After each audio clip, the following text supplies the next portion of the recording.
Google Pixel 8 Pro, Google Pixel 8 sont des smartphones dont je vous ai pas encore parlé, qui pourtant sont vraiment bien et que j'utilise déjà depuis un bon petit moment, notamment mon Pixel 8 que j'ai emmené un peu partout, j'ai fait Globetrotter avec, donc je vais vous donner mon retour et vous dire pourquoi, en quoi ces smartphones sont assez différents des autres smartphones qu'on peut retrouver sur Android. Il y a un parti pris de Google, une direction très intéressante, à commencer par l'IA. Je vous parle pas trop tout de suite du Google Pixel 8 qui reste malgré tout une très bonne copie, mais on va regarder le modèle qui va le plus loin, c'est-à-dire le Pixel Pro. On prend donc le Pixel 8, on le met sur le côté et on l'isole.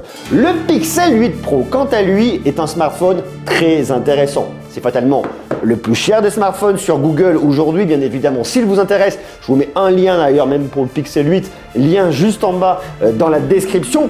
En quoi ce smartphone est intéressant? Tout simplement parce que Google prend un parti qui est assez à part. On l'a vu arriver déjà il y a 2 ans en mettant sa puce Google Tensor, la G1 à l'intérieur. Là, on est sur la G3. Ce que Google se dit avec cette puce, c'est qu'on va venir proposer des usages faits pour Google, faits par Google pour de l'IA. Et on voit que l'IA, c'est un sujet qui se développe énormément avec notamment l'IA génératif. Et bien Google est venu mettre vraiment beaucoup d'IA et encore plus d'IA grâce à Gemini. Mais ça, je vous en parle dans quelques instants. Vous allez voir, c'est super intéressant. Et je vous en ai parlé il n'y a pas longtemps. Je vous ai emmené avec moi à Hawaï vous présenter le Snapdragon 8 Gen 3, le nouveau processeur de Qualcomm qui commence à arriver sur des smartphones dans cette fin d'année et qu'on retrouvera énormément en 2024. Eh bien, il y a de l'IA à l'intérieur avec le modèle de Meta Llama 2. Ici, c'est pas la même chose. C'est Gemini. Gemini, c'est le modèle de Google. C'est un peu le GPT-4 de Google qui permet d'avoir plein de fonctionnalités hyper cool et dès maintenant, aujourd'hui, dans son Pixel 8 Pro. Et ça, c'est vraiment intéressant. Avant de vous montrer ça, je veux qu'on fasse un petit tour complet de ce smartphone pour essayer de voir ce qui est intéressant, ce qui fonctionne, ce qui fonctionne pas. Déjà, Google, c'est l'expérience Android. J'ai passé très rapidement là-dessus parce que vous connaissez tous Android, bien évidemment. Sur le Pixel, c'est encore plus fort que sur tous les smartphones Android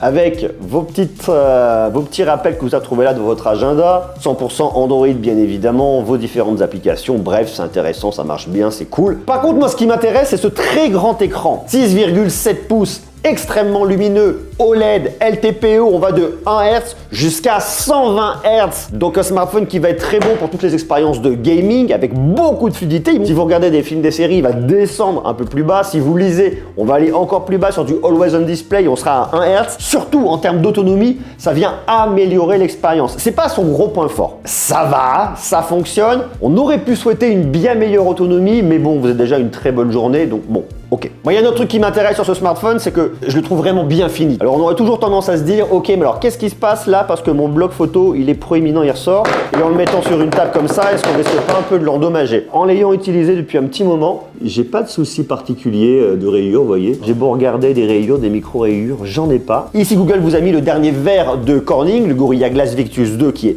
très bon. Vous avez un cadre en aluminium, il est beau, il est bien fini. Personnellement, j'aime bien. Alors, il est assez grand, attendons, hein. C'est un très gros smartphone. Forcément, pour accueillir une dalle de 6,7 pouces, il faut un grand smartphone. Donc bon, si vous cherchez un smartphone un peu plus petit, allez sur le Pixel 8. Vous voyez, il est quand même moins large, moins haut, plus petit écran. On ira moins loin en photo, ça sera la même puce. Il y a quelques différences, mais ça reste aussi une très bonne copie. Maintenant, le truc qui est vraiment fort ici, qui est super intéressant, c'est toute la partie photo. Vous avez un capteur principal de 50 mégapixels. On peut bien filmer grâce à ce capteur en 4K à 60 images par seconde. La vidéo est très cool et je vous le montre dans quelques instants. Donc déjà de base, tout ce qui va rentrer dans l'appareil va être capté de très bonne qualité. On peut regrouper plusieurs pixels pour sortir un seul et même gros pixel et ça c'est vachement bien en conditions de faible luminosité. Avec de l'IA derrière, c'est fou furieux, je vais vous le montrer. Vous avez un téléobjectif de 48 mégapixels avec un zoom optique x5 et puis un ultra grand angle 48 mégapixels qui fait également de la macro. Donc on voit qu'on a beaucoup de polyvalence ici au niveau du bloc photo. Ce qui est vraiment intéressant à venir se rendre compte ici, c'est que tout le process d'image en passant à travers l'optique, le capteur et ensuite tout l'algo qu'on va retrouver à l'intérieur et l'intelligence artificielle que Google va venir mouliner, bien vous donne un résultat absolument incroyable. Là, le ciel est maîtrisé, les nuages sont très jolis, toute cette lave séchée est magnifique. Je vous emmène à Hawaï, on est à Maui. Je vous montre sur différentes configurations. Alors bon, là, les surfeurs au loin, on peut venir zoomer. Alors plus on zoome, moins c'est bon. Mais pour autant, vous voyez, ça c'est intéressant parce que ça fait vraiment un stop sur l'image. Des fois, c'est un peu trop poussif et c'est vraiment ce que je viens reprocher à ce smartphone. Là, vous voyez, au niveau de la photo, ça fonctionne. Selfie, on passe sur un grand angle plus selfie qui fonctionne très bien aussi. Ok, ça marche. Vous voyez avec les paysages derrière, toujours les surfeurs, donc on avance rapidement. Alors attention, quand on vient zoomer un petit peu trop, vous voyez, ça lisse énormément. Et ça, c'est pas fou. On part de très loin quand même, faut se le dire. On part à peu près d'ici et on vient énormément zoomer. Là, c'est sympa. Là, c'est pareil, les statues en mode portrait. C'est Halloween un peu de partout. Il y a beaucoup de poules sauvages. Sur de la nourriture, regardez, c'est quand même vachement bien. Ça donne très faim, là, ce steak comme ça. Sauf si vous êtes vegan, je suis désolé. Les patates, c'est sympa. Des poussins, c'est bien, il y a du détail au niveau des plumes, ça c'est vraiment un truc qui marche vraiment bien, regardez là, c'est super joli. Sur des fleurs aussi, la macro c'est cool. Regardez, ça c'est super joli. On a tout le détail ici, c'est super efficace. Sur une tortue aussi, on voit bien tout ce qu'elle est en train de manger. Alors là j'ai zoomé et on le voit, parce que forcément je vais pas lui coller devant la tronche. On le voit un petit peu, vous voyez par ici, on voit que c'est venu un peu lisser, c'est venu améliorer l'image. On a un peu de bruit également, mais au-delà de ça, c'est quand même super joli. Avec le soleil en pleine face, ça marche aussi super bien. Une fois de plus, c'est vraiment efficace. Alors normalement, on le met pas sous l'eau pour faire des photos. On le recommande pas. Il est certifié IP68. On évite de trop le mettre, mais si vous voulez vous marrer, vous pouvez le faire un petit peu. Le truc qui va être compliqué, c'est si vous êtes dans une zone d'ombre et que c'est très exposé de l'autre côté. Comme il va venir chercher avec l'algo à venir faire ressortir un peu tout ce qu'il y a, là c'est un peu la limite et là c'est pas terrible. L'expo derrière, là vous voyez, elle est pas folle, c'est pas joli, il a du mal à faire ça, c'est vraiment la limite du truc. Bien évidemment, les photos prises comme ça, là, il va avoir vraiment du mal à venir vous faire ressortir. Regardez, autre limite ici, alors ça c'est mon fils, je lui cache la tête. Vous voyez, vous avez beaucoup de bruit ici, il vient chercher à compenser, là l'expo est pas bonne. Regardez là derrière, là, au niveau de la végétation, c'est magnifique. Des coups, je vous balade un peu en même temps. Regardez, ça aussi, ça marche très bien. Une fois de plus efficace. Là, regardez, c'est super joli. Petite balade dans les bambous. Alors la nuit, il marche extrêmement bien. C'est un des très gros points forts qu'on a dans ce Pixel 8 Pro. On peut venir faire des expos extrêmement longues pour faire de l'astrophotographie. C'est pas vraiment ce que j'ai cherché à faire ici. J'avais un peu trop de pollution lumineuse en plus. Là c'est pareil, je vous emmène à 3000 mètres vers l'observatoire, en haut du volcan. Il vous sort des photos qui sont vraiment juste à couper le souffle. Vous avez plusieurs volcans dans le cratère en fait, plusieurs cheminées. Je sais pas si c'est des volcans ou des cheminées dans le cratère, c'est magnifique. L'observatoire qui est là, on peut venir le regarder de plus près sans dégrader la qualité. Et là vous avez plein de petits oiseaux. Vous voyez les panoramas, c'est vraiment lunaire, hein. C'est vraiment très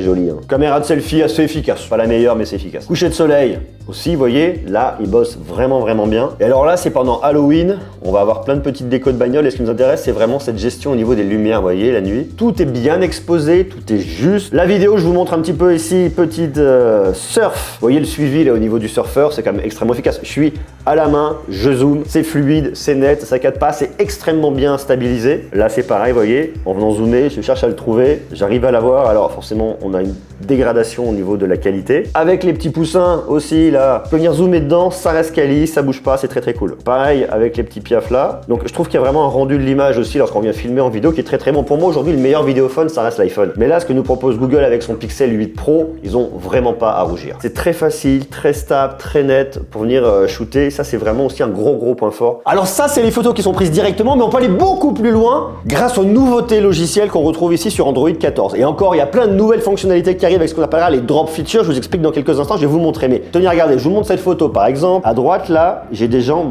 qui se baladent et moi j'ai pas envie d'avoir ces gens-là, ça m'embête. Je voudrais les éliminer. Je veux juste garder mes poules. J'adore mon cadrage de poules. Le cadrage est pourri, mais j'adore cette photo et je veux uniquement garder mes poules et je veux pas les gens à côté. Et bien ce que je fais, c'est que je vais dans modifier. Alors il y a le système de gomme magique qui est pratique, mais vous voyez, je vais cliquer juste en bas à gauche ici là. Et là, je vais pouvoir venir sélectionner ce qui me dérange. Donc là, c'est vraiment E2 qui me dérange. Donc là, je viens balayer dessus directement. Ça me les a sélectionnés et ensuite j'ai qu'à cliquer sur effacer en bas et là ça va venir me générer du contenu en venant supprimer ce que j'ai sélectionné et en venant créer du contenu pour le remplacer. Et là la scène est quand même assez complexe. Regardez, ils étaient là, hein, on est d'accord, ils étaient là. Je rappuie sur ma photo, ils réapparaissent. Donc ça m'a supprimé la statue derrière. Vous voyez là j'avais une porte comme ça là et ben là ça m'a régénéré une espèce de porte-fenêtre, ça m'a généré ça derrière. Ça c'est la proposition numéro 1. Proposition numéro 2, eh bien vous voyez là ça m'a générer encore une espèce d'arbuste derrière et en numéro 3 là ça m'a généré quoi? Ça m'a généré cette espèce de plante. Donc le truc pour moi est vraiment bluffant parce que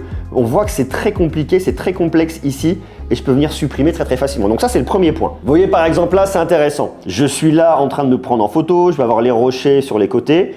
Et en fait, ce que je voudrais, c'est avoir ma tête, mais légèrement sur le côté. Eh bien, regardez, de la même manière, je vais cliquer sur modifier. Je clique en bas à gauche. Je vais me sélectionner. Hop, je me barbouille un peu la tronche. Comme ça, il reconnaît que c'est moi. Donc là, vous voyez, il fait le détourage extrêmement rapidement. Je n'ai plus qu'à laisser appuyer sur moi. Et je me décale, par exemple, sur la gauche là, en venant me zoomer légèrement. Bon, mon cadre est dégueulasse, mais imaginons que je vais faire ça. Là, la difficulté, c'est qu'il va falloir qu'il recrée du contenu ici, dans toute cette partie qui est assez complexe. Hop, je mets ici.